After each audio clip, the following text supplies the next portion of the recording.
Muy buenas noches a este maravilloso auditorio Sofía, Escuela Posgrado. Escuela Posgrado se siente muy honrado y agradecido con vuestra participación. Como de costumbre, les augura los mejores éxitos a todos los integrantes de este auditorio. El tema que nos ocupa esta noche es mitos y realidades en una reforma procesal, preparándonos para el 16º Congreso de Derecho Procesal Garantista de Azul. Importancia. La importancia radica en los recientes procesos de reformas instaurados o a instaurar en toda América Latina, los cuales se escudan detrás de frases hechas que no aportan ninguna solución al candente problema de la crisis que azota a los diferentes poderes judiciales. Es por ello que el objetivo es intentar desenmascarar estas frases y diferenciar cuánto hay de mito o cuánto hay de realidad cuando hablamos de reforma procesal. Nuestro conferencista invitado es el doctor Mario César Baruca. Antes de invitarlo, vamos a tomar conocimiento sobre su recorrido académico.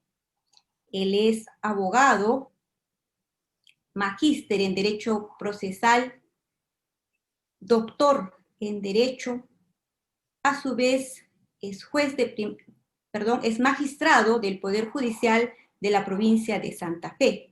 Estuvo también como juez de primera instancia del circuito de primera nominación. Catedrático en Derecho Procesal Civil y Comercial. Esto en la Facultad de Ciencias Jurídicas Sociales de la Universidad El Litoral. Profesor adjunto al cargo de Derecho de Procesal Civil y Comercial en la Facultad de Derecho de Ciencias Políticas de la Universidad Católica de Santa Fe. Catedrático de Derecho en posgrado en especialización de sindicatura concursal de la Facultad de Ciencias Económicas de la Universidad Nacional del Litoral. Profesor adjunto en Teoría General del Proceso, carrera abogacía en la Facultad de Derecho y Ciencias Políticas de la Universidad Católica de Santa Fe. Jurado integrante en juntas de evaluación técnica de selección revalidadas de jueces en el Consejo de la Magistratura de la provincia de San Luis. Disertante en el primer Congreso Sudamericano Multidisciplinario en Derecho, Ciencia Política y Economía de la Universidad Néstor Cáceres Velázquez, Juliaca, Perú. Docente de la Escuela Judicial del Consejo de la Magistratura del Poder Judicial de la Nación. Docente en el Centro de Capacitación Judicial de la Corte Suprema de la Justicia de Santa Fe. Obtuvo diversos artículos doctrinarios.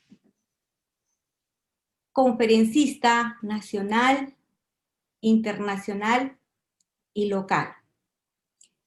Vamos a recibirlo con mucho afecto al doctor Mario César Baruca para que pueda ahondar sobre este tema. Doctor Mario, por favor, bienvenido. Muchas gracias. La verdad que han hecho una presentación que han averiguado cosas que yo ya ni me acordaba. Mientras hablamos yo voy compartiendo la pantalla. Realmente, en principio, quiero saludarlos, sinceramente desde el corazón, desde Santa Fe, República Argentina, y quiero agradecer real y sinceramente también a Sofía, Escuela de Posgrado, a sus autoridades, especialmente a Isabel Ramírez Peña y al doctor Will Ramírez Chávarri, el honor de haberme invitado a disertar hoy aquí ante ustedes, obviamente no a imponer mis ideas, sino a conversar con este distinguido auditorio. Veo varias caras conocidas que la verdad que me alegran mucho y a la vez me meten presión. Y les decía, vengo a charlar mis ideas, no a imponerlas. A veces son las cosas que vengo sosteniendo de un tiempo a esta parte, quizás por razón, quizás sin razón. Mi intervención en esta tarde-noche la he titulado Mitos y realidades en una reforma procesal, preparándonos para el 16 o el 16º Congreso de Derecho Procesal Garantista de ASUR. Obviamente tengo que aclarar el porqué del título de mi charla, ¿no? La primera parte se explica por sí sola, y si necesitara algún tipo de explicación es lo que vamos a charlar en esta tarde-noche que nos queda por delante. Hablo tarde-noche porque son las 7 de la tarde de Perú y son las 9 de la noche aquí en Argentina, ¿no? Entonces la primera parte se explicaría, o la vamos a explicar en el desarrollo de esta charla. La segunda parte merece explicación porque ya es inmediata la iniciación del 16º Congreso Nacional de Derecho Procesal Garantista, que ya desde hace 21 años se viene haciendo en la ciudad de Azul, provincia de Buenos Aires, y que por obvias razones en esta edición se va a hacer virtual, así que con un cupo de 600 personas a través de la plataforma Zoom, y el resto lo van a poder ver a través de YouTube, ¿no?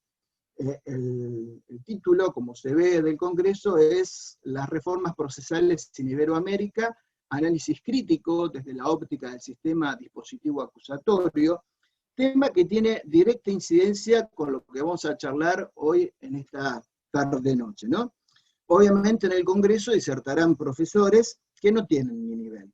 Obviamente es muy superior a mi nivel, autores y profesores de la talla de García Amado, Adolfo Alvarado Belloso, Andrea Meroy, entre otros, así que para aquello que les interese, los esperamos el 5 y el 6 de noviembre del corriente año.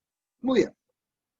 Yendo ahora al tema central de mi ponencia, es una realidad que en nuestro continente, en el caso especial Argentina, está viviendo una ola reformista en materia procesal civil. En el caso específico de Argentina, eso se vio acentuado con la sanción del Código Civil y Comercial, norma inconstitucional por regular sobre materia procesal en un país, por lo menos federal en los papeles, como es Argentina, inconstitucional porque viola el principio de garantía federal, según Linares Quintana, o el principio de soberanía delegada, según Joaquín B. González. Pero esta norma ha producido un verdadero terremoto en el ordenamiento jurídico de mi país y que obliga a todas las normas procesales a adecuarse a esa ley madre.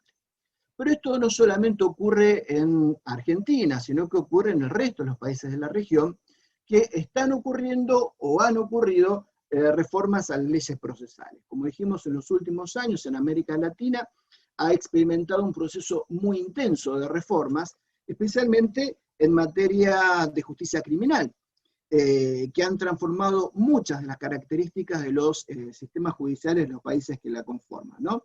Y en este último tiempo se ha advertido un marcado interés de trasladar ese movimiento reformista de la justicia criminal, hacia la justicia o hacia las materias civiles. El bolero dice, esta tarde vi llover. Yo no voy a decir esta tarde vi llover o esta tarde noche vi llover.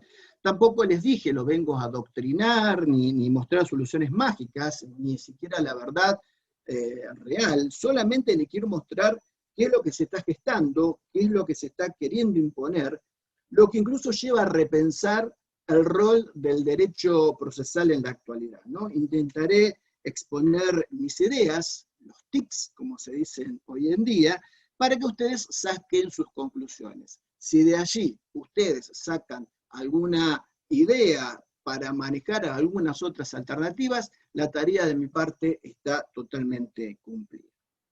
Bien, cuando hablamos de reformas procesales, en cualquier ámbito que se lo plantee, y más allá de lo que se diga, nos estamos refiriendo concretamente a la reforma de un código procesal.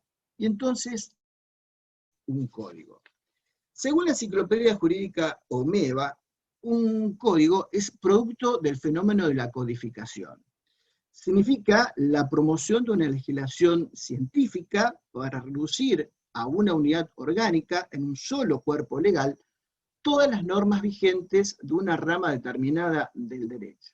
Es decir, que a diferencia del sistema abierto o de recopilación, acá no se yuxtaponen las normas, sino que se busca la sistematización y la unidad de las instituciones y de los principios.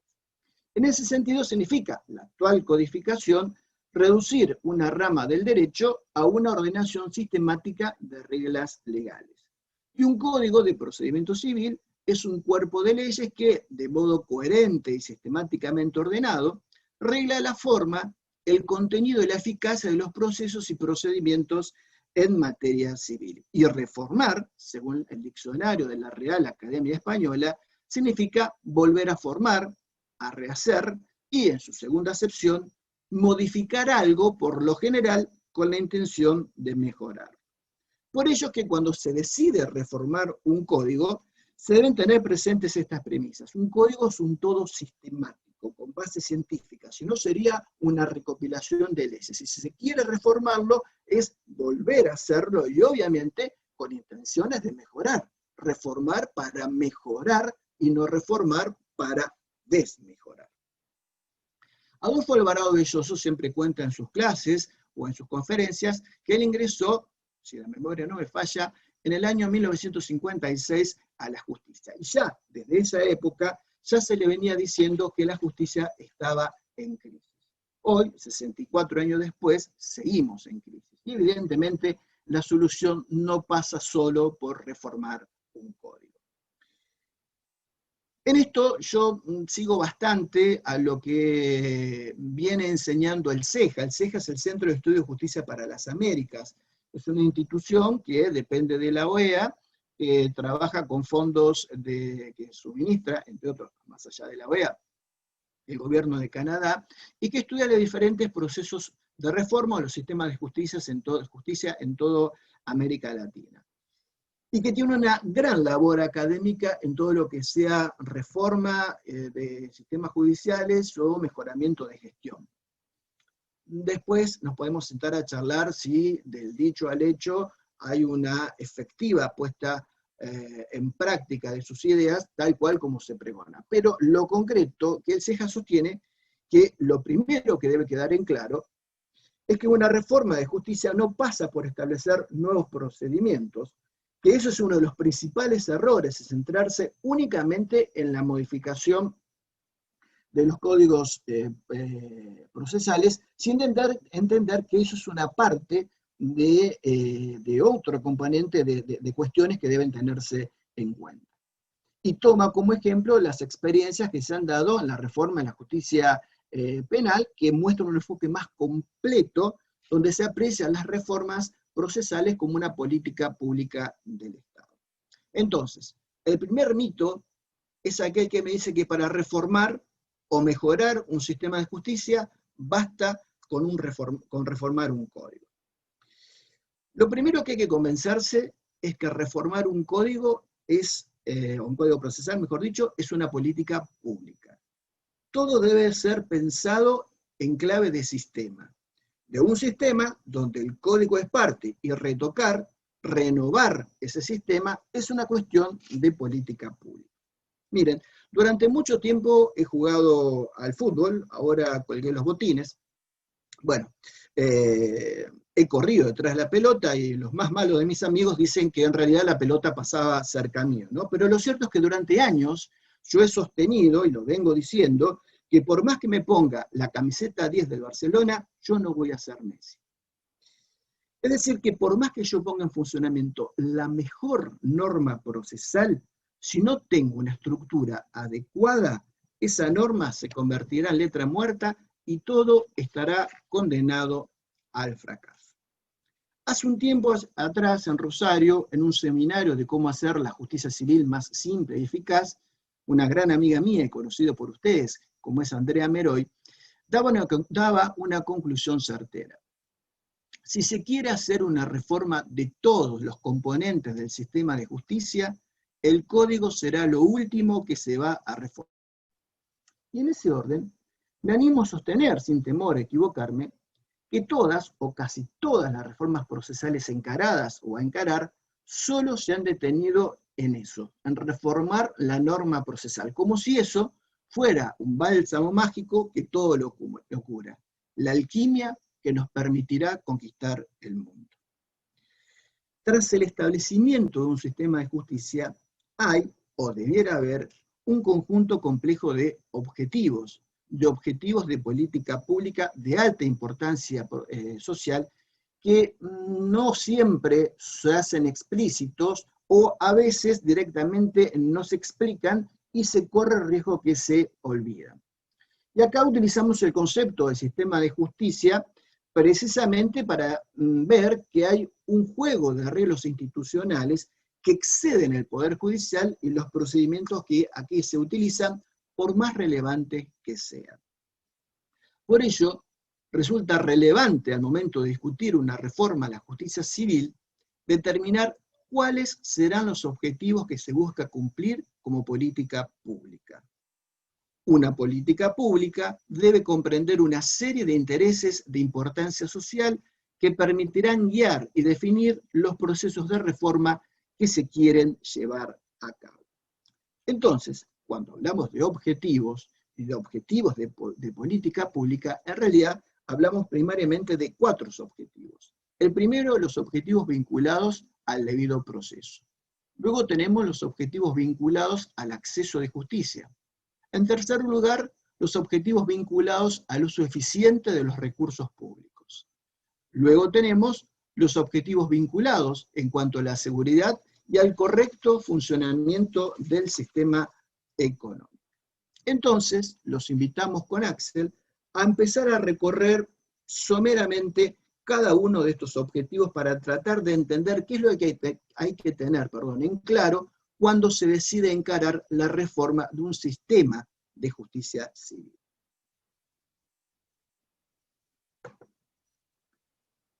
Los objetivos vinculados al debido proceso. Este es el primer orden de idea, toda una serie de objetivos vinculados al debido proceso, ¿no? Tradicionalmente en la justicia civil, los procedimientos civiles se han estudiado o han sido observados exclusivamente desde la perspectiva del derecho. Específicamente, obviamente, en el del derecho procesal, ¿no? Encontrándose allí elementos centrales, evidentemente ineludibles, pero que no dan cuenta de la complejidad de los factores que integran todo este juego.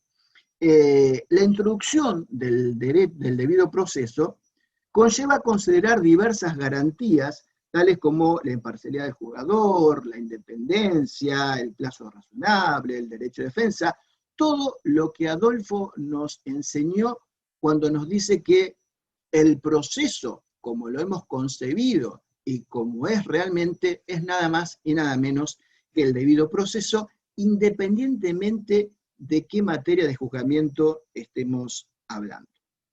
Sin duda, todo el desarrollo teórico y práctico en torno al derecho al debido proceso es una contribución invaluable al desarrollo, al análisis de los derechos, y debe formar parte de cualquier mirada evaluativa de un sistema de justicia, para observarlo y eventualmente para modificarlo.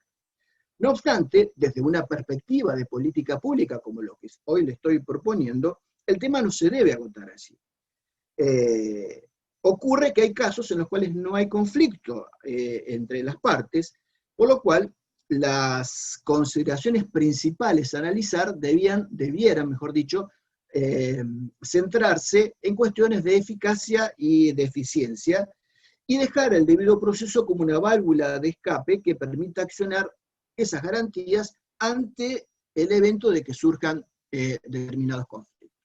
Ojo, eso no significa dejar todo librado al reino de la eficacia y de la eficiencia, ¿no? Entonces, el segundo mito que os traigo hoy, que me atravesé mucho, significa, para reformar un código, o más aún un sistema de justicia, se debe prestar atención preponderante a la estadística, a la eficiencia y la eficacia.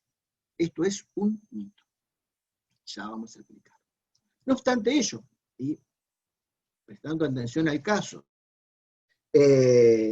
teniendo en cuenta la eficiencia y la eficacia y la existencia de tiempos innecesariamente perdidos en el desarrollo de cualquier proceso, es posible pensar, por ejemplo, en sistemas de ejecución de sentencias y títulos comerciales que privilegien el pago efectivo de las deudas en el menor tiempo posible, y que la intervención judicial aparezca cuando haya oposiciones o reclamos.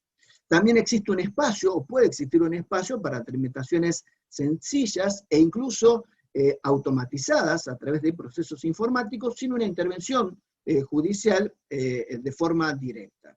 Esto se está viendo en el caso de Argentina, hasta donde yo conozco, mucho en la provincia de Córdoba, en lo que son las ejecuciones fiscales, en las cuales es todo virtual, hasta que alguien opone una excepción. Si alguien opone una excepción, se papeliza y pasa a regir o estar, si vale el término, bajo la observación del juez. Si no, prácticamente es una tarea administrativa. Esto es válido, ¿no? Pero eso sí, tiene que tener un debido control y un ejercicio responsable, si no, se puede tornar muy peligroso. Pero también, cuando hay conflicto entre personas, el sistema judicial debe reconocer primeramente que no todos los juicios llegan al sistema judicial, todos los conflictos, mejor dicho, llegan al sistema judicial. Normalmente las personas solucionan sus controversias de forma amigable, extrajudicialmente, con el asesoramiento de un tercero, y cuando ya la situación no da para más, entonces pasan al sistema formal, si vale el nombre, que les brinda el Estado, y muchas veces antes de llegar a ese sistema formal, previamente son derivados a sistemas alternos de resolución de conflictos. Es decir, allí empiezan a trabajar estas políticas públicas. Todo esto requiere de una mirada sistémica que se haga cargo de este complejo complejo sistema, y obviamente adecuado a las particularidades de cada arreglo institucional que le estén proveyendo las políticas estatales, ¿no? Fíjense, ¿se ha tomado en cuenta esta idea en la discusión o en los proyectos de reforma a los sistemas de justicia civil? Y yo creo que no.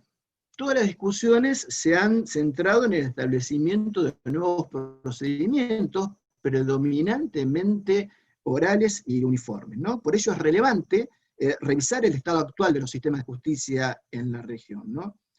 En primer lugar, es imposible saber la cantidad exacta de cuántos conflictos de naturaleza civil y de relevancia jurídica ocurren en una determinada sociedad.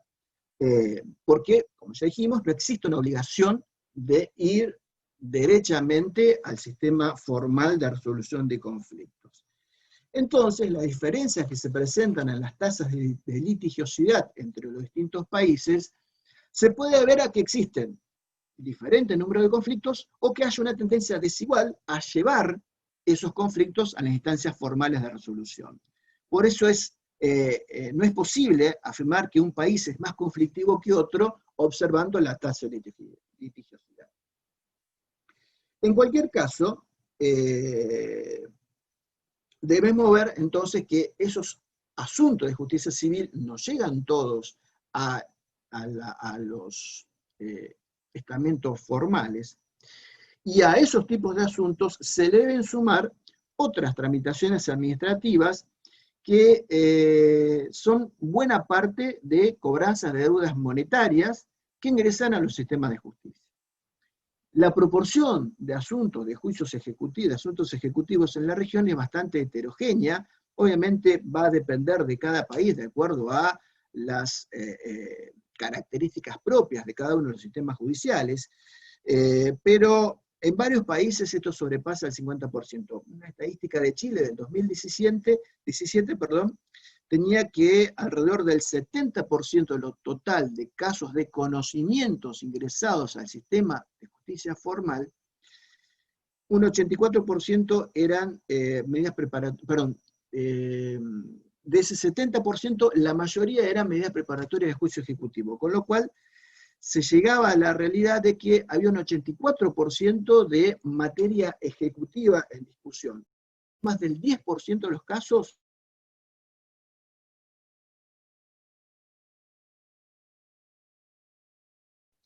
acá en Santa Fe se hizo un estudio, o por lo menos eso nos han dicho, yo no tengo muy en clara cuál es la tasa, pero dicen que de casos efectivos de controversia ante los tribunales santafesinos, más allá del tema ejecutivo, alrededor de un 10 o un 15% son casos en los cuales se pone en verdadero juego la garantía del debido proceso. Por lo cual, esto es, vemos que el derecho a un debido proceso, garantía importante, si las hay, no va a regir siempre en el cúmulo de todos los juicios que se estén tramitando ante un tribunal.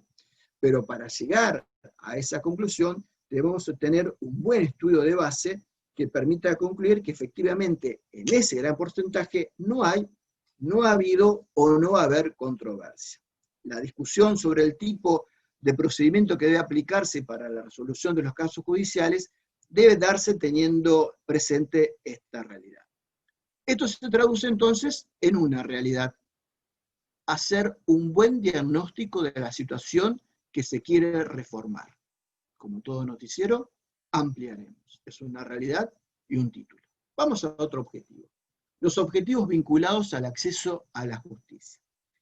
Una segunda dimensión clave en la justicia en general y en la civil y comercial en particular se vincula a la aptitud de los arreglos institucionales que un Estado puede establecer para acoger a todos los ciudadanos sin aceptar ni generar exclusiones injustificadas o sin desfavorecer a los grupos vulnerables, ¿no? Nos estamos refiriendo a lo que se conoce como las políticas de acceso a la justicia. El problema del acceso a la justicia.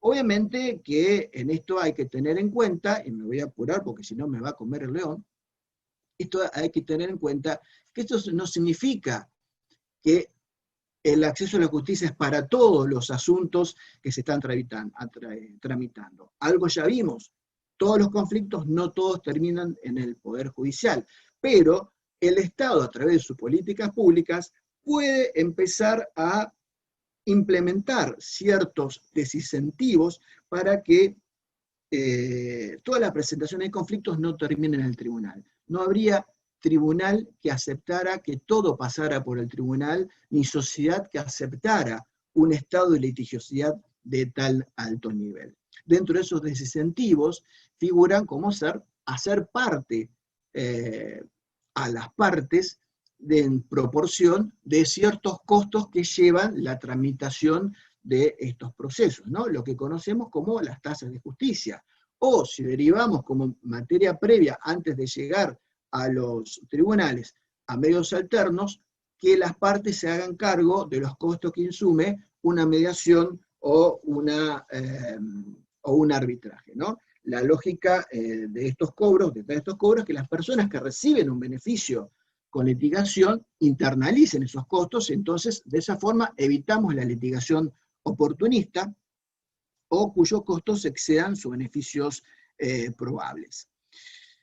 Tenemos después casos de exclusión que son conocidos en nuestro sistema jurídico. En algunas situaciones los estados deciden que no hay ningún interés público en otorgarle cobertura judicial a ese conflicto que se plantea, entonces los deriva forzosamente a un arbitraje. En el caso de la provincia de Santa Fe, todo lo que sean pleitos entre parientes, sí o sí termina en una instancia de un juicio arbitral, o en algunos otros casos lo somete a una mediación obligatoria como paso previo para llegar a la justicia formal.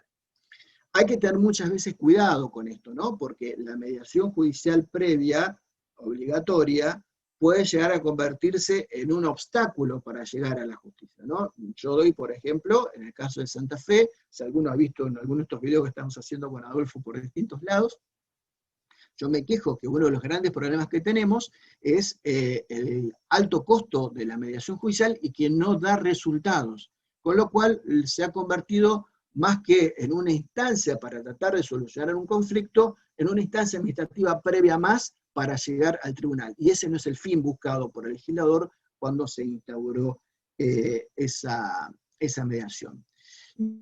Desincentivar también puede ser, en determinada vía de impugnación, dejar de lado, no otorgarle la posibilidad de que todos esos conflictos lleguen a una instancia, sobre todo, extraordinaria de revisión de esos asuntos, ¿no? Esto lo vemos como, por ejemplo, con los sistemas de certiorari, que en realidad, la verdad sea dicha, el certiorari, como se está viendo, es al revés como realmente es el certiorari que está en Estados Unidos, ¿no? El certiorari en Estados Unidos es cuando la Corte detecta un caso de importancia institucional, se aboca lo trae y lo estudia para fijar una tendencia. Acá lo estamos haciendo como un sistema rápido para eliminar asuntos y que no lleguen a la Corte. Creo que es un poquito al revés, pero no importa. Lo concreto que es otra forma que tiene el Estado para desincentivar el acceso a la justicia. Ahora sí, determinado que un asunto requiere la protección institucional, la tutela jurídica, es deber del Estado pasar a ser el garante y garantizar una cobertura adecuada para ello. También hay que ver que del otro lado, las personas pobres, suena horrible, así como lo suena, no tienen un real acceso a la justicia, y de hecho vamos a ver que hay, incluso siendo deudores, vimos que la mayoría de lo que se está gestionando son cuestiones de cobranza, tampoco llegan, porque en realidad no hay un sistema que permita, hay una deficiente prestación de los servicios que impide a esta gente de medianos ingresos poder llegar a abogados a costos razonables. Y para las personas pobres, los servicios de asistencia jurídica financiados directamente por el Estado tienen por lo general escasa cobertura en los países latinoamericanos cuando se trata de asuntos civiles y comerciales. El tercer objetivo son los objetivos vinculados al uso eficiente de los recursos públicos. En la base de la noción de políticas públicas está el problema de la escasez. La constatación de que los recursos son limitados y no alcanzan para satisfacer las necesidades que son ilimitadas. Esta idea fundamental es la que obliga a priorizar entre distintos fines de bien público, ¿no? Porque no todos pueden ser satisfechos, por lo menos al mismo tiempo, ¿no? Ese concepto de escasez lleva naturalmente al de costo-oportunidad, que implica, reconocer que por cada necesidad que satisfacemos, hay o dejamos de cubrir otra necesidad. Entonces, por cada peso que se invierte en justicia civil y comercial, es un peso que dejamos de invertir en otra área de la justicia o en otros sectores públicos como educación y salud. Esto se ve reflejado muchas veces en lo peligroso de cuando los jueces toman decisiones políticas, que no tienen en cuenta este concepto de escasez, este concepto de recurso público, ¿no? De tal manera que no solamente hay que justificar que es necesario invertir en justicia civil, sino hay que justificar que no solamente es necesario invertir en justicia civil y no invertir en justicia penal, o no invertir en cubrir educación, salud o camas de un hospital, ¿no? Y obviamente, una vez que ya se destinó dinero para cubrir diversas necesidades del sistema de justicia, ahora tenemos que ver que el sistema gestione, que el sistema trabaje adecuadamente. Ustedes los han escuchado por allí, Adolfo Alvarado, cuando hablamos de la oralidad y de lo insustentable que es la oralidad, él hace un análisis trayéndolo concluido por el Instituto Max Planck de Alemania, me puedo estar equivocando en la pronunciación, en la cual dice que tiene que haber, para que el sistema oral funcione realmente, tiene que haber un juez cada, creo que 18.000 habitantes. Entonces él hace el análisis que en una ciudad como Rosario estarían haciendo falta 254 jueces, apenas tienen 18. Entonces dice, ¿qué político, qué poder político, qué Estado va a destinar esa gran masa de dinero para cubrir todos esos cargos judiciales, 254, cuando tiene otras necesidades totalmente acuciantes. Y ni que hablar en este momento de pandemia como el que estamos viviendo. Y después, dentro de este uso eficiente de recursos públicos, también debemos observar cómo se estructura la justicia civil y comercial para tratar de dar respuesta en el mayor tiempo posible. Por lo cual, si hay varios tribunales o varios, como se le dicen, arreglos institucionales para resolver un conflicto en cuestión, elegir el que sea menos oneroso. Y una vez tratar de batallar en temas de gestión indispensables para que el servicio cumpla su cometido. Y si el sistema elegido es un tribunal, ver su organización, ver en qué medida se aprovecha la economía de escala, qué tal fluidos son los procesos de trabajo, si existen o no existen sistemas de evaluación y control, de manera tal de que los recursos sean lo más eficientemente posible. Luego tenemos objetivos vinculados en cuanto a la seguridad y el correcto funcionamiento del sistema económico. Todos estos objetivos anteriormente mencionados son en principio comunes a todas las áreas de justicia, ¿no? Pero puede haber diferencia entre ellas, ¿no? Sin embargo, tenemos objetivos específicos para cada área. Yo no sé si sale un perro de fondo, pero tengo el perro vecino que me está ladrando, me está taladrando la cabeza, así que si se escucha, pido perdón. Le decía que estos objetivos son válidos para todas las áreas, sin perjuicio de que hay ya objetivos específicos para cada una de las áreas. A ver, si uno ve la justicia criminal, uno va a ver que, aparte de todo esto de lo que vimos, tiene una gran incidencia todo el estudio de las garantías individuales. Desde ya, todo lo que sea materia de justicia criminal, hay un reinado de las garantías individuales, sobre todo cuando están ligados a derechos fundamentales como es el derecho de la vida. Entonces, cualquier política de análisis de la justicia penal debe tener en cuenta si se cumplen efectivamente, si se respetan efectivamente las garantías procesales. Pero si queremos evaluar la efectividad del sistema de justicia penal, a eso también le debemos agregar todo lo que tenga que ver si ese sistema es capaz de esclarecer los delitos, sancionar los culpables o prevenir los delitos. Entonces, más allá de lo que sea la presencia de grandes juristas, tenemos que empezar a ver o darle intervención a lo que son las opiniones de agrupaciones de víctimas o aquellos que defienden a los imputados y condenados. Ven que se trata de una complejidad de factores y de objetivos que deben conjugarse para obtener una política pública exitosa.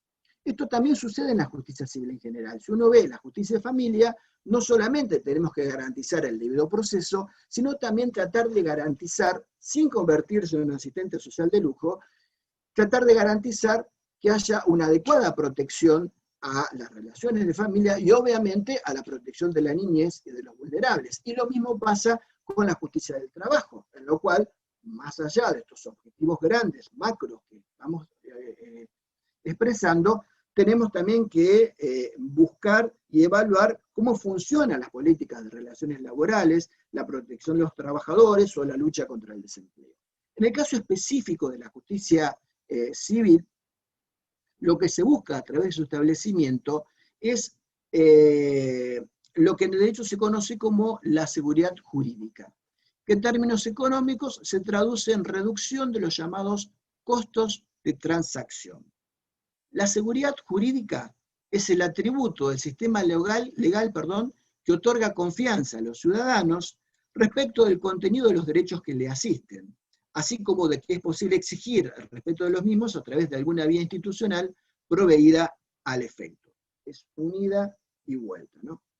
Y en economía, los costos de transacción son aquellos que envuelven negociar un acuerdo y lograr su cumplimiento, los que se ven reducidos en la medida que el sistema de justicia es previsible y eficiente en su funcionamiento, evitándose así que las partes deban desarrollar complejas transacciones para ponerse de acuerdo sobre este punto.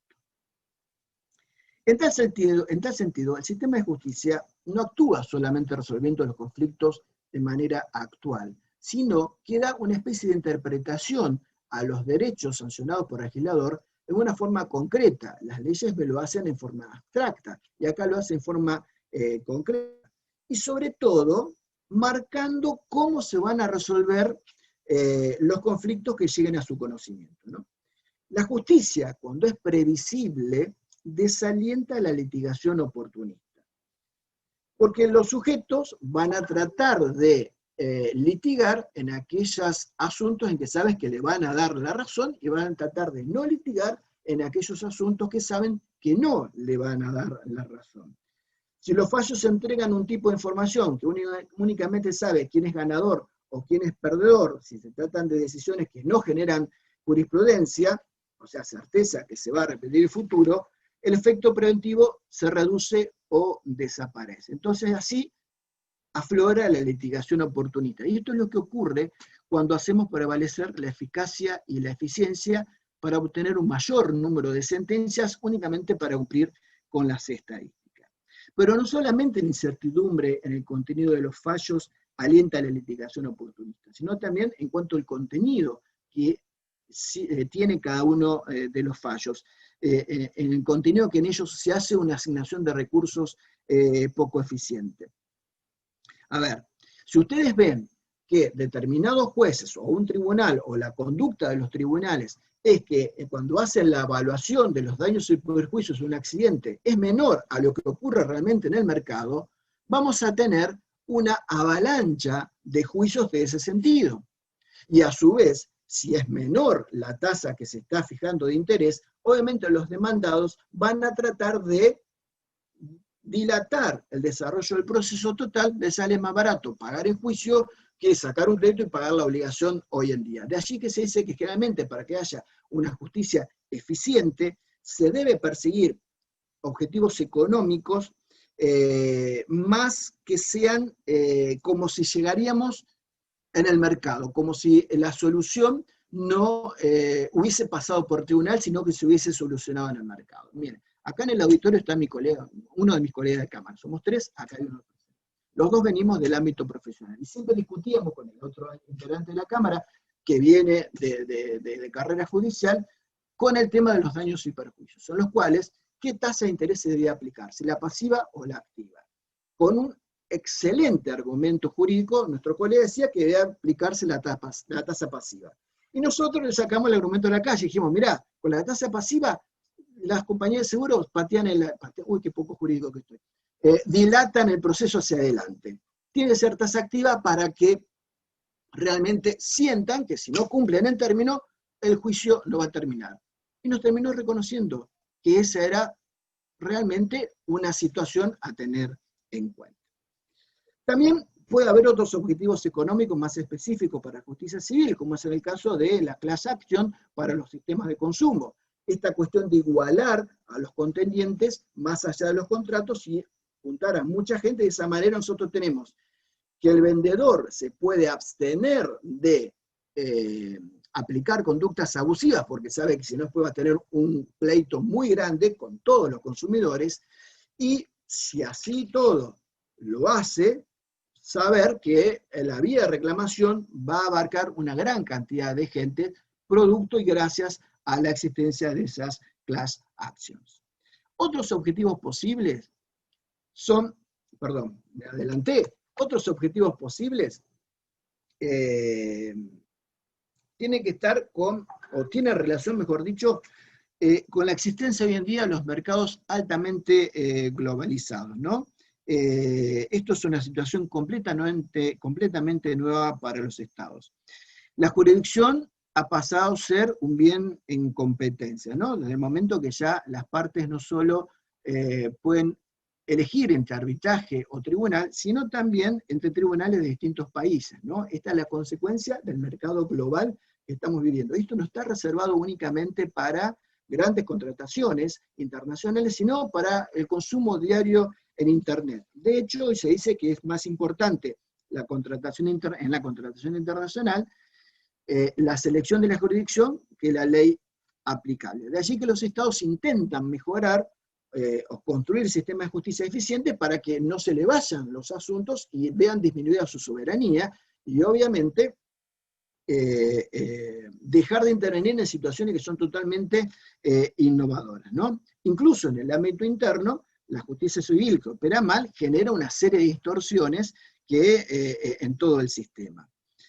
Típica cuestión es el mal uso de la justicia criminal para resolver asuntos civiles, ¿no? Y otra motivación importante para los cambios reside en darle mayor transparencia al sistema de justicia civil. Entonces, tratar de mejorar los controles, desincentivar en forma positiva, todo eso con el fin de eliminar o al menos aplacar los focos de corrupción. Esto sería así a grandes rasgos cuáles serían los objetivos a respetar cuando se plantea una reforma a un sistema de justicia civil y no solamente un código. ¿Y qué hemos visto hasta ahora?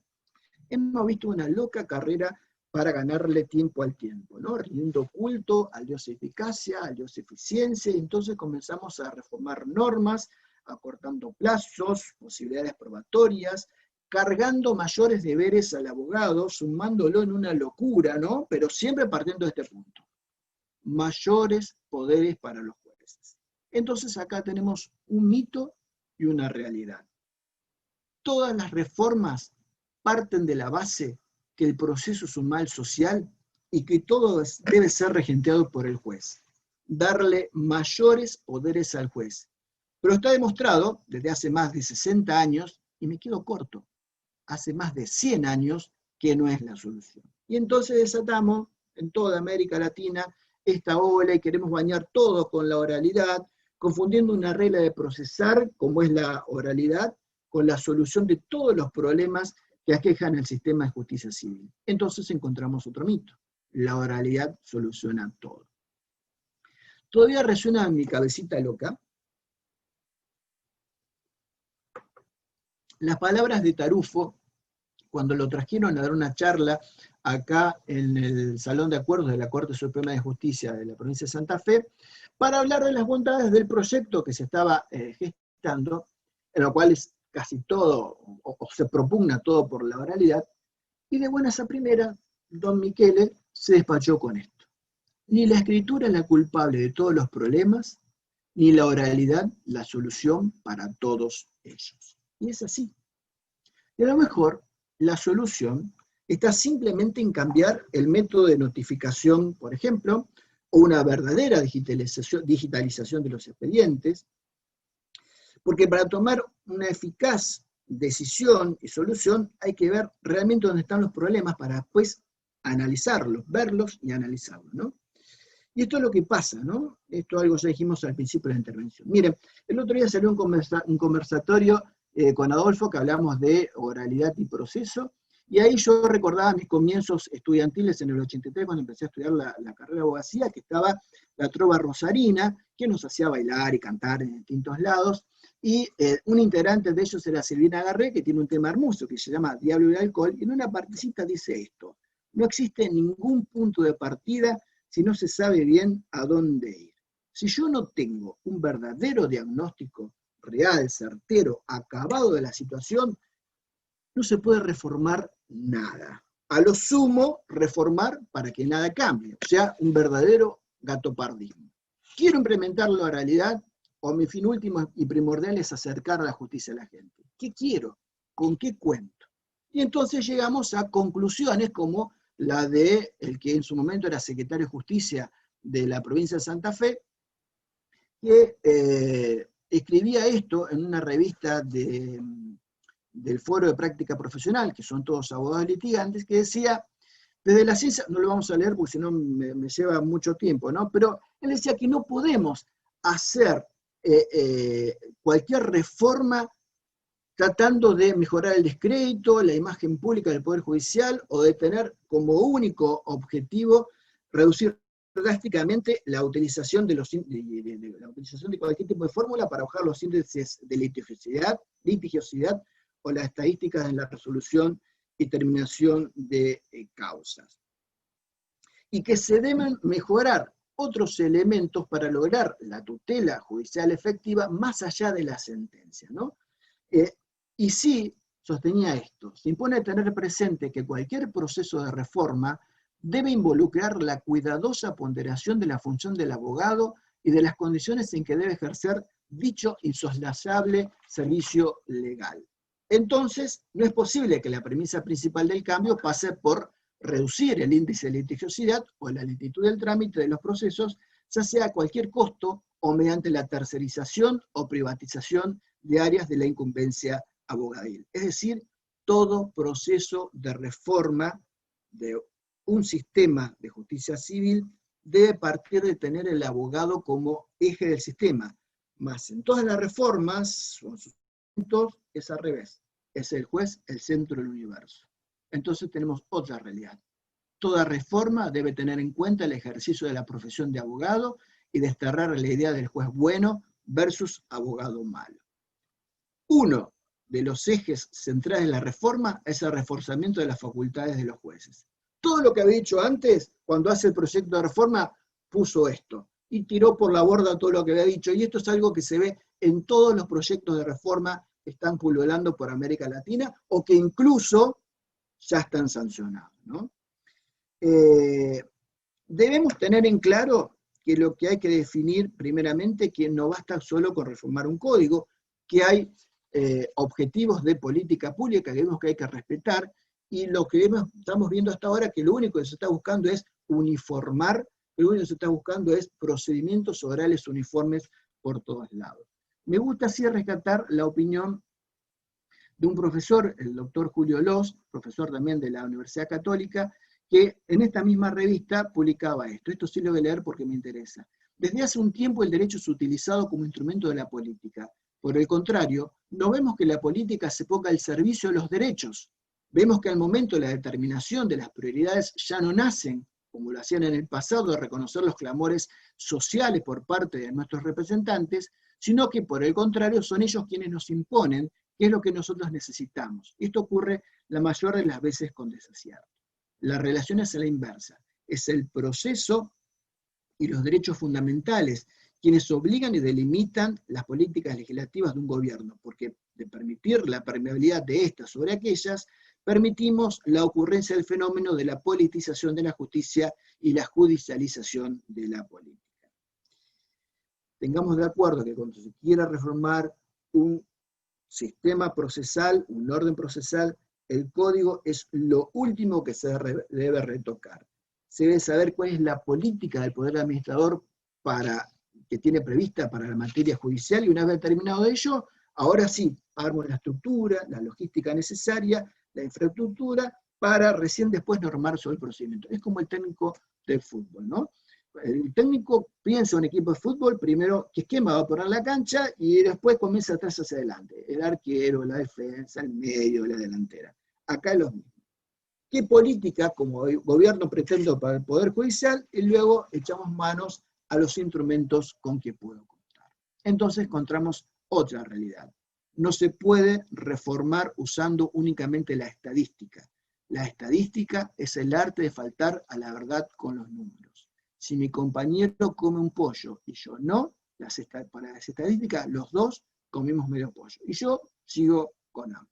¿Necesitamos la estadística? Sí, lógico que la necesitamos, pero necesitamos también un trabajo verdadero de campo, analizando todos y cada uno de los problemas, y más de una vez vamos a ver que las estadísticas no reflejan el verdadero estado de situación. Generalmente todos los proyectos, más que responder a las necesidades, responden a las necesidades del gobierno, abusando de sus mayorías parlamentarias. Y me voy apurando. No se puede tolerar la imposición de un cambio en la ley procesal a partir de exigencias políticos partidarias o intereses solo sectoriales, cuando el cambio impactará a toda la comunidad. Se puede decir mucho, hemos escuchado mucho, pero de ahí a concretar es un largo camino, y que, como se ve, no modifica nada, no da una nueva forma para mejorar o hacer mejor un sistema de justicia, sino que por el contrario arruina los códigos, más arruinados de lo que están, y en definitiva arruinando todo el sistema de justicia civil. Pido perdón por lo triste de mi intervención, ¿no? Pero tengo otra alternativa. Adolfo, cuando pone los videos de crítica a la reforma, pone marchas militares porque él dice que está en guerra, ¿no? A mí me queda solo instarlos a que ustedes, desde el lugar en que les toque, luchen por sus ideales, no sean políticamente correctos, denuncien todos los atropellos y van a sufrir injurias, van a sufrir epítetos, no importa. Lo importante es que el día de mañana poder ver la cara a nuestros hijos y tener la conciencia tranquila que hicimos todo lo que estuvo a nuestro alcance, mientras, ojalá no sea así, vemos que se va hundiendo el barco del derecho procesal. Y en esta toda maroma, ¿qué rol juega la disputa activismo y garantismo? Los procesalistas nos hemos puesto a discutir, no dándonos cuenta que el conflicto pasaba por otro lado. Y mientras nosotros estábamos discutiendo la vereda del camino, nos pasó por adelante el camión de los cultores del derecho de fondo y no nos dimos de cuenta. Ya lo vimos en el Código Civil, en la Argentina con el Código Civil y Comercial, que salvo algunos pocos que denunciamos inconstitucionalidad, y obviamente fuimos imputados de retrógrados, caducos y todo el epíteto que se les ocurra, encima fue celebrado por la mayoría de la doctrina procesal moderna, mientras asistíamos al sepelio de la disciplina cuando pasó al derecho comercial, ¿no? Los fondistas prescindieron de nosotros, derechamente se pusieron a legislar sobre derecho procesal en normas de fondo, y ahora nosotros nos quedamos llorando por los rincones, denunciando inconstitucionalidades, pero la vida sigue, ¿no? Esto es lo que yo vengo diciendo desde hace mucho tiempo, ¿no? La discusión de activismo-garantismo ya fue, ahora vienen por el derecho procesal directamente, y si no nos damos cuenta vamos a terminar como en el código, llorando por los rincones y recordando cuando éramos notables cultores del derecho procesal. Creo que nuestro desafío como procesalistas es complementar esta ola, subirnos cual surfista a la cresta de la ola y sobre la tabla intentar deslizarnos, adaptando nuestras ideas a esta nueva realidad. Tratar de que en esa maroma pueda prevalecer específicamente nuestro diario, sin olvidarnos que el fin del proceso es resolver el conflicto, como de siempre lo venimos sosteniendo, y no detenernos en la discusión por la discusión misma, ¿no? Si no pienso como yo es malo, no. Tenemos que complementarnos. Y entonces, para ir terminando, creo que es necesario arrojar las siguientes conclusiones. Los procesos de reforma se han extendido por toda nuestra región y han ido cobrando un lugar cada vez más destacado en el ámbito de las políticas públicas judiciales. El fuerte proceso reformador a la justicia penal en nuestra región ha dado paso a una serie de otras reformas judiciales en materias distintas a la penal que se han ido sucediendo en el tiempo. Un aspecto común a todos estos cambios es el propósito de modernizar y oralizar los sistemas judiciales aún fuertemente anclados en el modelo procesal, herencia de la época colonial, pero sin tener en cuenta que la oralidad es cara, difícil de sustentar y no garantiza per se una justicia mejor. Lo que debe quedar claro es que una reforma en la justicia no pasa solo por establecer procedimientos nuevos y modernos. Uno de los principales errores es centrarse en la modificación de los códigos procesales sin entender que eso es solo un componente de la diversidad de cuestiones que deben tomarse en cuenta. Intentar reformar tomando en cuenta o como punto de partida el conflicto, realizando un análisis y partiendo desde el punto de vista de los 4 objetivos antes descriptos y no desde el derecho procesal mismo. Partir de un verdadero diagnóstico de la situación. ¿Qué quiero? ¿Con qué cuento? Acuérdense, no existe ningún punto de partida si no se sabe bien a dónde ir. Dejar de lado el mito del tiempo del proceso, que siempre el proceso debe ser rápido para que sea justo. Ya lo dijo Carneluti, no siempre lo seguro es rápido, lo rápido no es seguro. Es intentar encontrar la cuadratura del círculo. Tener mucho cuidado de no sucumbir ante el Dios eficacia y eficiencia y regir todo por la estadística. Toda la reforma debe partir desde el punto de vista de salvaguardar la actividad del abogado y no por reforzar la figura del juez. ¿Por qué no un proceso adversarial en vez del inquisitivo que cada vez se impone más en nuestros países y que evidentemente no está dando resultados?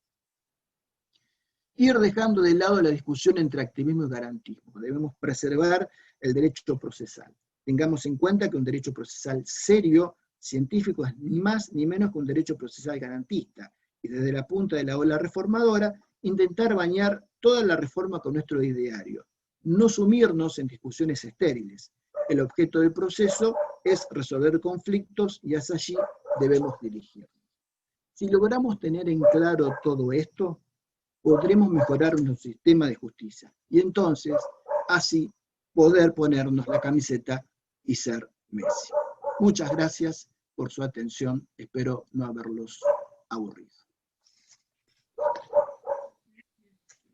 César, excelente exposición. Vamos a invitar a nuestro auditorio, tenemos por ahí algunas interrogantes.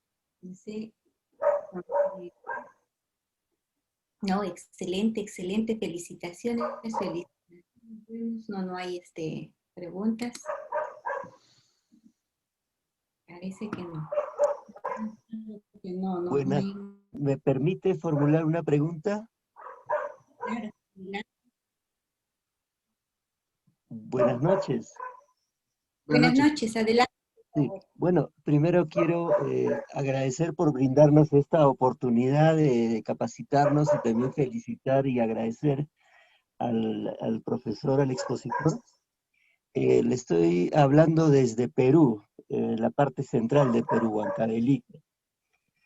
Y bueno, soy juez y estoy de acuerdo con lo que ha expuesto el profesor en el sentido de que no basta o no es suficiente con la modificación legislativa y efectivamente se requiere también pues que los que integran, digamos, el sistema de justicia, llámese jueces, abogados, fiscales, también asuman una mejor labor, una mejor función, pero también dentro de eso, en la parte legislativa, sí yo creo que es necesario que se pudiera regular para que los abogados al momento de interponer sus demandas también sea obligatorio para que ellos también hagan una argumentación jurídica y también hagan un razonamiento probatorio, porque en el Código Procesal Civil del Perú solamente se impone unos requisitos, digamos, de señalar las normas que se aplican, los fundamentos de hecho, y cuando se establecen las normas simplemente invocan, ¿no?, el artículo tal del Código Civil o el procesal civil, pero propiamente no hay una argumentación jurídica y tampoco hay un razonamiento probatorio. Le agradecería, por favor, al expositor pudiera darnos su opinión. Gracias. Gracias, doctor. A ver. Quiero ser claro en esto y no quiero ofender a nadie, pero yo creo que yo estoy haciendo una maestría en argumentación y estoy convencido que muchas veces se usa la argumentación como moda. No estoy hablando del caso específico, no, pero muchas veces se habla de argumentación. Mire, yo soy jurado por allí de concursos de jueces en una provincia de Misiones, ¿no? Y lo conversamos con mi otro colega de cámara, no Javier, que está presente, Gustavo, que él también lo designa muchas veces como jurado, y uno tiene que evaluar los jueces, y realmente me vienen con el muro Zarebelski y todo lo demás, pero el asunto no se soluciona. Entonces por ahí, que obviamente todo sistema judicial, obviamente se está hablando de reforma, va a estar reformado por una ley que va a reformar. Yo soy totalmente enemigo que todo lo que sea legislación de cuestiones procesales esté librado al humor del Tribunal Superior, que a través de una acordada me diga cómo se tiene que litigar, porque eso lo que da es inseguridad jurídica total. Yo litigué 20 años, después me pasé del otro lado del mostrador, y yo comprendo muchas veces los abogados. Y yo sé que el problema no es culpa ni de los abogados, ni es culpa de los jueces. Todos somos culpables, absolutamente todos. Yo siempre hago el chiste, y es, pero aparte es una realidad, que si ustedes se mimetizan en una reunión de abogados, todo es culpa de los jueces. Y si usted se mete en una reunión de jueces, todo es culpa de abogados. Somos todos culpables. Y somos todos culpables partiendo de una ley que tiene que tener cierta cuestión, cierta ubicación. Entonces, si después, al momento en que vamos a hacer la reforma procesal a la demanda, tiene que haber una argumentación, un razonamiento probatorio, o la famosa teoría de la sustentación y de la individualización de los hechos, sustanciación, perdón, o individualización de los hechos en la demanda, eso será un criterio legislativo que obviamente deberá ser consultado por todos los actores, por todos. Porque a veces uno habla por asuntos puntuales, pero hay que analizar el todo. Y últimamente, todas las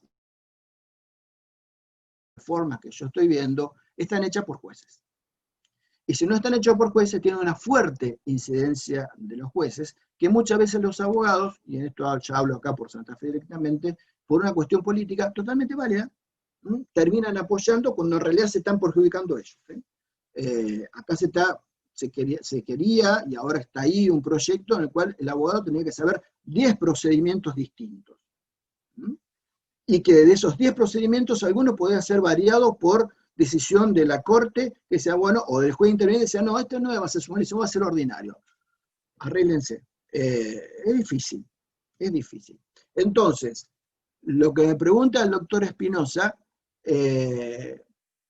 tendría que ver específicamente en el caso de Perú, cómo se está litigando, y realmente, a ver, ¿por qué el abogado tiene que mostrar la argumentación al momento de plantear la demanda? Dependerá del sistema, dependerá de la estrategia judicial. ¿Por qué el abogado tiene que mostrar la carta al principio del juicio? Una cuestión de estrategia. Yo ahora no lo quiero mostrar después. ¿Por qué me van a obligar ahora a hacerlo? No sé. De todas maneras, son puntos de vista que, reitero, tiene que ver mucho con, por decisiones políticas. Muchísimas gracias, doctor Mario. Estamos aprendiendo bastante con usted. No sé si existan más interrogantes o en su defecto para Alguien poder... había levantado la mano, me apareció el chat, no sé. Buenas noches. ¿Me escucha? Buenas noches. Sí, Sí. sí, sí. Buenas noches, doctor Baruca. Le hablo desde el Perú, el abogado Tinajé. Mire, le pediría a usted, ya que veo que su disertación tiene que ver con las reformas y de alguna manera hay la mano política. Y mire, acá en el Perú, de alguna manera acá estamos como cangrejos, estamos al revés, ¿no? Y eso lo he visto porque yo ejerzo en zonas populares, digamos, este tema de que no hay la reelección de los cabildeos, o no hay reelección de los congresistas. O sea, en pocas palabras, todo lo que están llegando van a hacer sus prácticas preprofesionales ahí en el Congreso. Así estamos en esa situación. Es más, hemos machucado todo el sistema de los que nombran a los jueces, que es el Consejo de la Magistratura. En esos términos de que sencillamente el paladín de la lucha anticorrupción es casualmente el representante de nuestra corrupción en el Perú, que es el presidente, ¿no? Quisiera que usted nos comparta cómo de alguna manera en su entorno legislativo, donde hacen las leyes, presumo, ¿no? Ese tipo de problemática que tenemos en estos momentos en el Perú, ¿se da? ¿Es provechoso? ¿Es positivo? Porque recuerdo en mi juventud de Argentina, nosotros importábamos libros, las doctrinas, los comentarios, el profesor tal de Argentina, etcétera, ¿no? Y acá en el Perú ya no estamos así. Ya prácticamente los grandes jurisconsultos prefieren no participar de las grandes reformas judiciales o grandes reformas legislativas en materia judicial. ¿Por qué? Porque sencillamente ellos, digamos, se dedican a trabajar, a esforzarse, porque a veces, muchas veces ni siquiera lo remuneran, y de un momento a otro viene un vivaracho político, pum, se pone y lo saca de esa membresía que se obtiene a ser el autor del código, ¿no? Como ha pasado en nuestro Código Procesal Civil, que el autor es uno de los autores es el doctor Monroy Galvez, ¿no? Yo quisiera, esa es mi inquietud, doctor Baruca, que usted me comparta cómo está la situación de la política legislativa en materia de reformas judiciales o jurisdiccionales. Gracias. No, no, por favor. A ver, calculo que todos conocen el general Perón. Creo que el general Perón era el que decía que si uno quería que algo no saliera, había que formar una comisión. Entonces, generalmente se forman comisiones por todos lados, comisiones reformadoras. El que les habla intervino en 3 comisiones reformadoras en nuestro Código Procesal Civil y Comercial. El Código Procesal nuestro es del año 62, me lo critican, pobrecito, porque es viejo, y yo creo que el mérito es la vivencia que años después se puede aplicar tranquilamente. ¿Que hay que reformarlo? Obviamente que sí, porque... Pero tiene cosas muy valiosas, Adolfo diría que está hecho por gente que sabe procesal, pero lo más cómico es que me lo dicen, es viejo, entonces a este el 62 le metemos cosas del Código Nacional que es del 67. 5 años más joven, no sé qué, estamos haciendo algo medio mal, ¿no? Aquí voy. Siempre se arman comisiones porque es una realidad que el político no conoce materia técnica, y es lógico, porque no es su materia. De hecho, este código del 62 está hecho por una comisión en la cual las 2 cabezas más importantes eran Rosa Lichten y Carlos, y después hubo una serie de diputados que lo presentaron y se trabajó. Lo que pasa es que hasta donde yo tengo noción de ser, que conozco, Chubut, Tucumán, Santa Fe,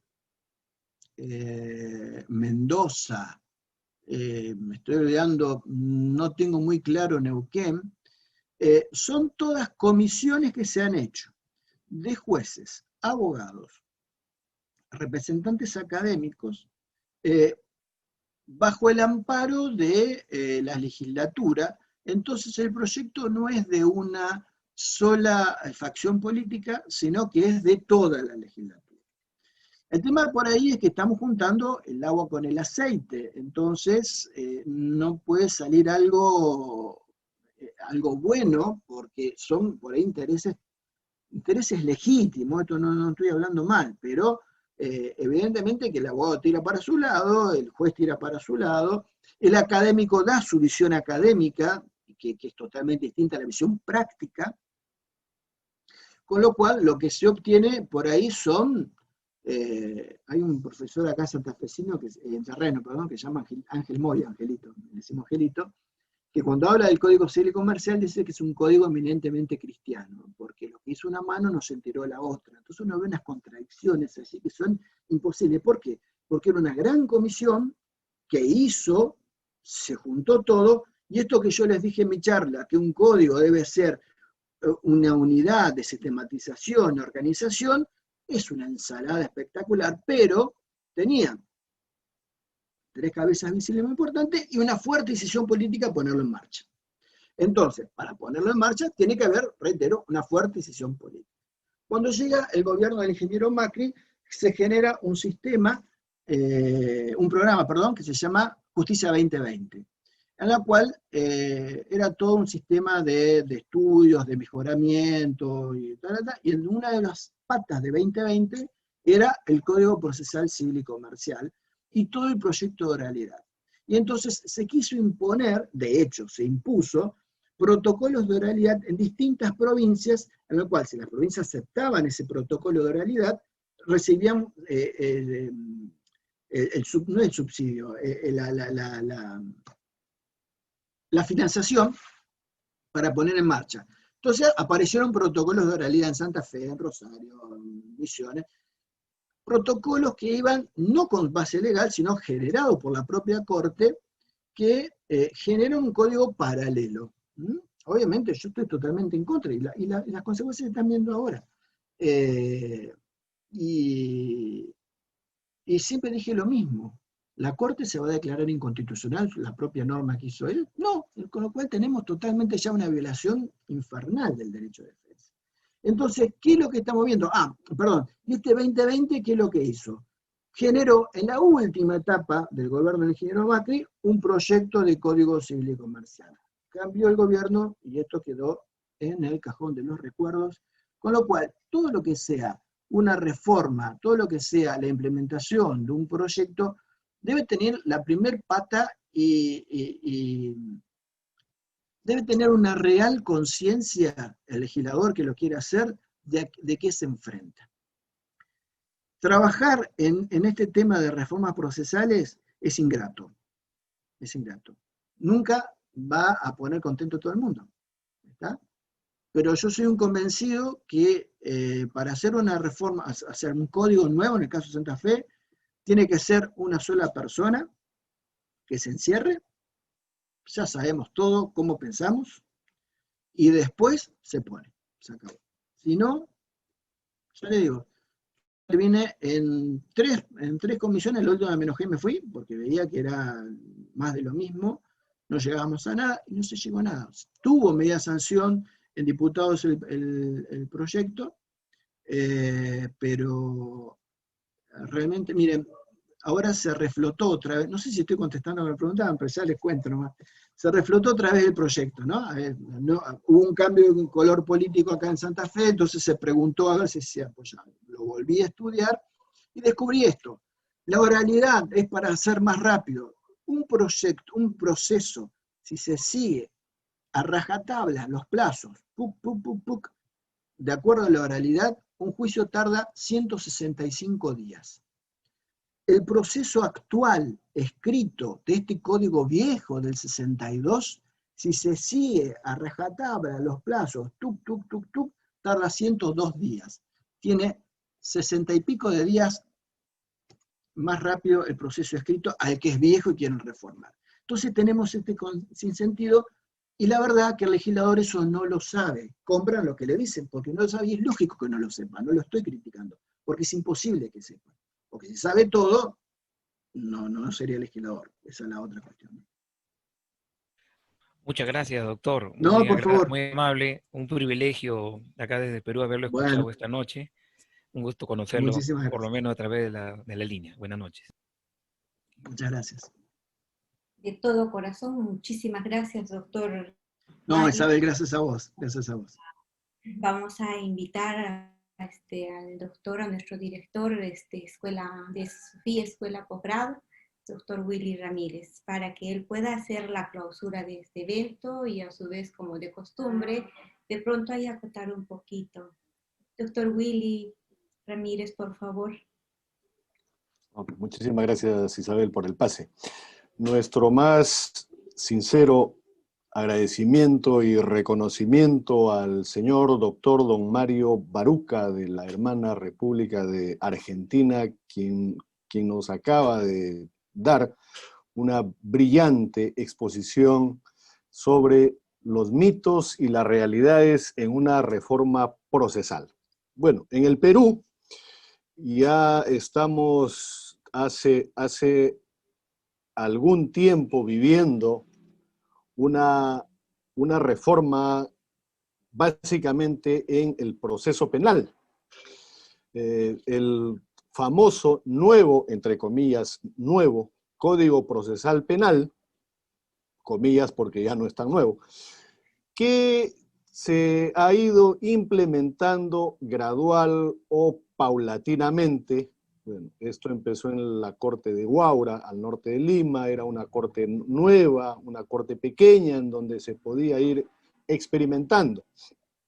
Y poco a poco se ha ido ampliando a los otros distritos judiciales, porque la distribución acá es mediante distritos judiciales. Y lo que nos llama la atención es que en el distrito judicial que más carga procesal tiene, que es el Distrito Judicial de Lima, todavía no se está implementando el nuevo Código Procesal Penal, y hay una norma que dice que a partir de este 1 de diciembre de este año, ojalá se ponga en funcionamiento. ¿Qué es lo que ha sucedido al respecto? Que han surgido dos escuelas en materia procesal penal. La escuela de Trujillo, al norte de Perú, y la escuela de Arequipa, al sur de Perú, que no se ponen de acuerdo entre ellas. O sea, el norte hace una cosa, el sur hace otra cosa, y la esperanza es que una vez que se implemente en Lima, que es la ciudad capital, ¿no?, o la metrópoli, Lima marque la pauta finalmente en cuanto al proceso penal, que ya no es tan nuevo como dije. Bueno, lo que hay que tomar en consideración cuando se trate de emprender cualquier reforma son precisamente los principios de una reforma procesal. Siempre hay que ir al origen, a la fuente, y en este caso son los principios de una reforma procesal. Y hay que evaluar cuáles son las ventajas del proceso escrito frente al principio de oralidad, que es lo que está cada vez más cobrando protagonismo o vigencia, ¿no? Y la génesis de todas estas reformas precisamente ha comenzado con la reforma procesal penal, y eso es lo que ya se ve al menos en nuestro país, en donde hay un predominio de la oralidad. Luego ya le han ido siguiendo las otras ramas o las otras especialidades, como por ejemplo la ley procesal del trabajo en el Perú. La justicia laboral en el Perú es hoy en día eminentemente oral, ¿no? U oralizada, ¿no? ¿Y qué es el procedimiento, ¿no? Es el aspecto, digamos, exterior, que es lo que realmente nosotros vemos, lo que se puede palpar, ¿no?, o lo que se puede ver de la actividad jurisdiccional. Es decir, es la forma de ver cómo es que actúan o hacen su labor nuestros magistrados. Pero no hay que perder de vista a la ciudadanía, porque es el ciudadano quien sustenta cualquier sistema de administración de justicia, ¿no? Y es el que observa y vive prácticamente en carne propia cuál es la infraestructura más adecuada a sus necesidades y cuál es la respuesta judicial que recibe, y si esta es efectiva, y si realmente está resolviéndose su problema con celeridad, que es lo que tanta falta hace hoy en día. Y cuando se van a dar reformas en el proceso, hay dos, digamos, corrientes o dos grandes posiciones o posturas, ¿no? Uno que es el sistema de la libertad procesal, que quedó pues consagrado con la Revolución Francesa, allá a finales del siglo XVIII. Pero ¿cuál es el rol del abogado en este sistema o en este modelo o en esta forma? Bueno, ya no se necesitarían quizás a los abogados, ¿no? Lo dejo por ahí. Y el otro, o la otra posición o postura, vendría a ser el sistema de legalidad, que es lo que impera hoy en día en las formas procesales, lo que quiere decir que prácticamente todo está normado, todo está regulado. Nuevamente me hago la pregunta: ¿cuál es el papel del abogado en todo esto? Si ya todo está normado, todo está prediseñado, Entonces, ¿cuál es el rol del abogado al final? Y todas las últimas reformas, al menos en nuestros sistemas, son las que optan por un sistema legalista, ¿no? El tema de los códigos de procedimientos y hoy en día los códigos procesales. Pero siempre hay que preocuparse o hay que preocuparnos como hombres y mujeres de derecho por el debido proceso.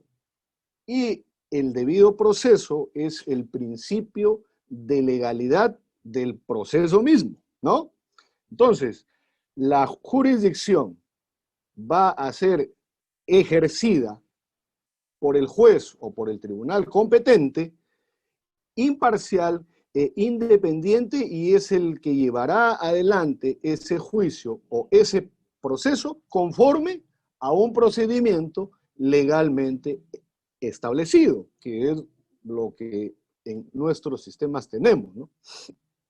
Bueno, ¿y cuáles son las principales características de estos nuevos procesos que estamos poco a poco y de una forma gradual implementando o adoptando?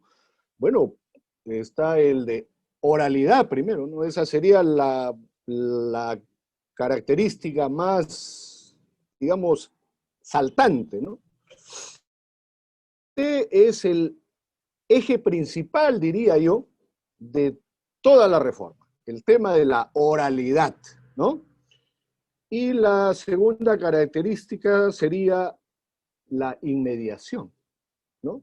Bueno, si se opta por la oralidad, es obvio que tiene que haber inmediación, ¿no? Y ojo, hacía falta la inmediación. Y hace falta inmediación hasta hoy en día, ¿no? Luego podríamos hablar de la concentración, quizás, ¿no? Lo que se debe procurar es que nuestros procedimientos sean ágiles y sean apegados a la realidad, que es lo que tanta falta también hace. Y la cuarta característica sería el de publicidad. Nuevamente digo, si es oral, tiene que ser público o es necesariamente público, aunque en las salas estén solamente las partes y sus abogados, pero es un acto público, eminentemente público. De lo que acabo de decir y de lo que muy bien nos ha expuesto esta noche Mario, podría concluir de que ya es un absurdo el sostener que la oralidad debería erradicarse en los procesos y sus procedimientos, ¿no?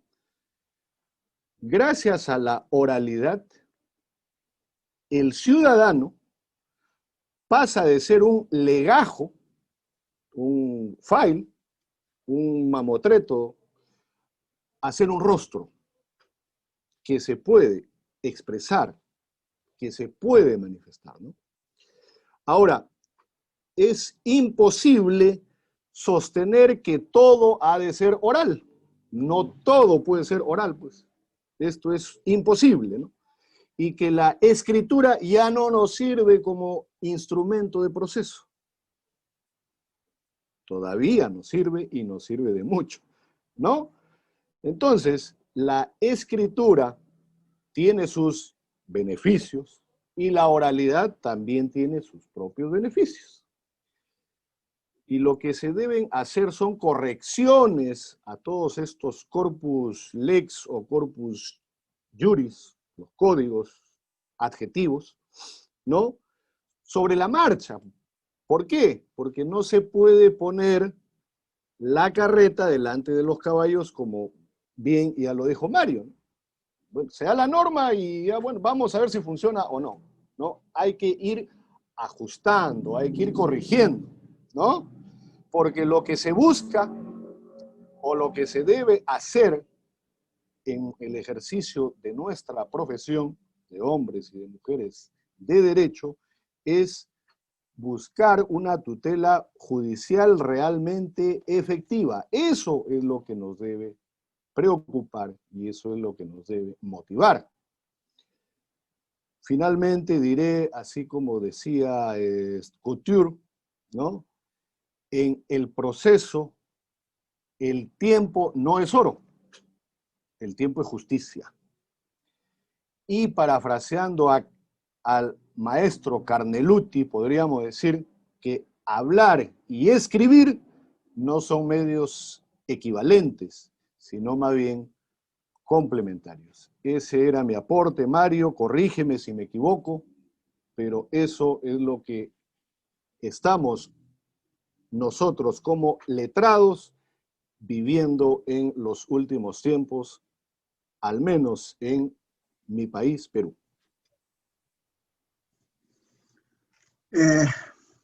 Si nos ponemos a hablar, vamos a terminar a las 4 de la mañana, mañana hay que trabajar. Obviamente en algunas cosas coincido, en otras cosas no coincido. Yo no estoy en contra de la oralidad en absoluto.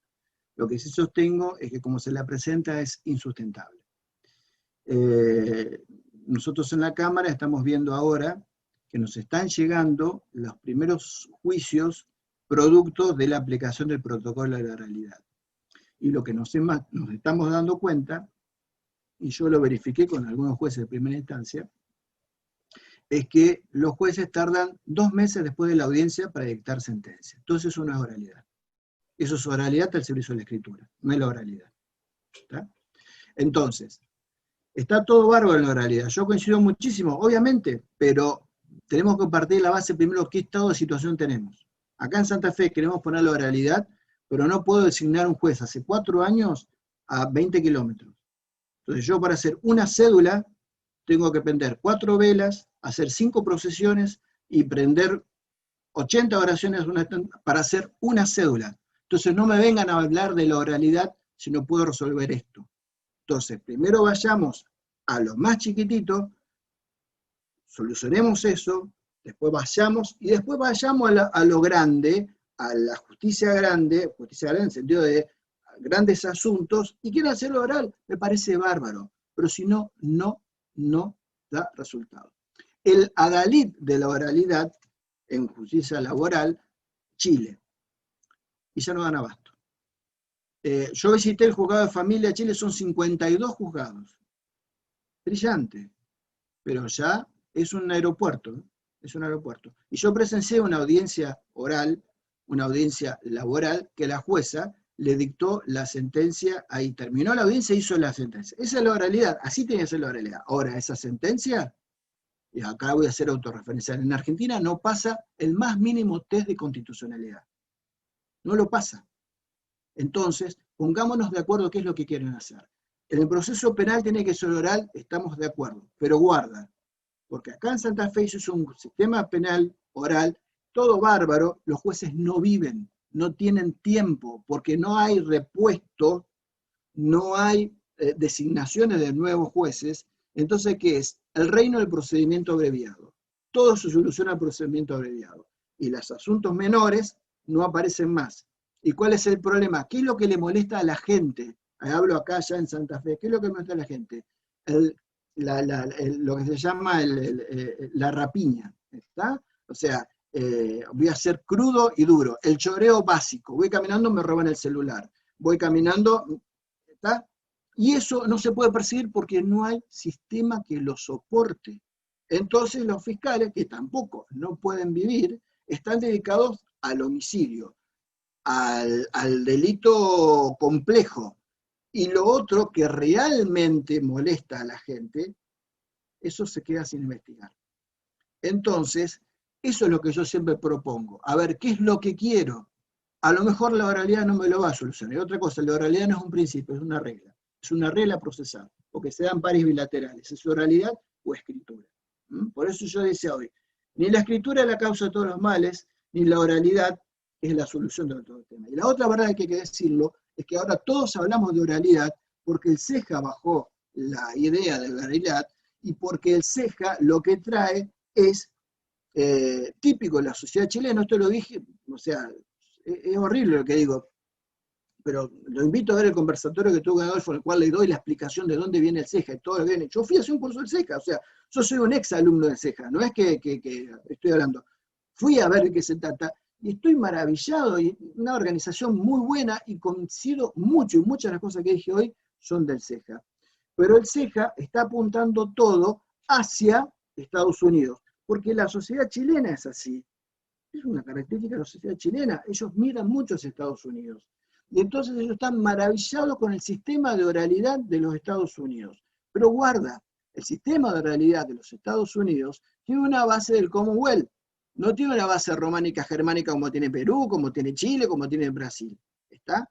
Entonces lo que estamos haciendo es tratar de meter con forceps una institución totalmente diferente en un ámbito jurídico disímil. Y entonces traemos el precedente, traemos el certiorari, al revés, traemos la oralidad, y eso es una explosión, es un cóctel explosivo, en algún momento tiene que reventar. No admite solución. Que el tiempo es importante, importantísimo, pero no es toda la solución del tiempo.